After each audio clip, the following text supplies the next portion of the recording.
વલસાડ જિલ્લા પોલીસની ટીમે સમગ્ર જિલ્લાના મેડિકલ સ્ટોર ઉપર સરપ્રાઇઝ ચેકિંગ હાથ ધરી. ગુજરાત રાજ્યના માનનીય ગૃહમંત્રી હર્ષ સંઘવીના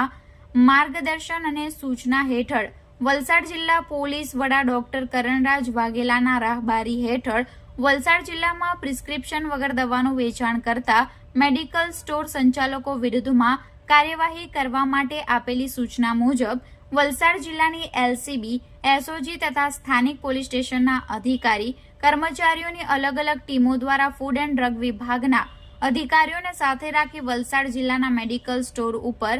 રેઇડો કરી આકસ્મિક ચેકિંગ હાથ ધરવામાં આવ્યું હતું. આ દરમિયાન વલસાડ જિલ્લાના કુલ 282 મેડિકલ સ્ટોર્સ સ્થળોની ચકાસણી કરી ડ્રગ એન્ડ કોસ્મેટિક એક્ટ હેઠળના કુલ 25 તથા જાહેરનામાના ભંગ હેઠળના કુલ 19 મળી કુલ 44 કેસ કરવામાં આવ્યા છે. તેમજ એસઓજી દ્વારા કોડેન ફોસ્ફેટની બોટલ નંગ 35 જેટલો કોમર્શિયલ ગેરકાયદેસર જથ્થો પકડી એનડીપીએસ હેઠળ કાર્યવાહી હાથ ધરવામાં આવતા ફફડાટ ફેલાયો છે.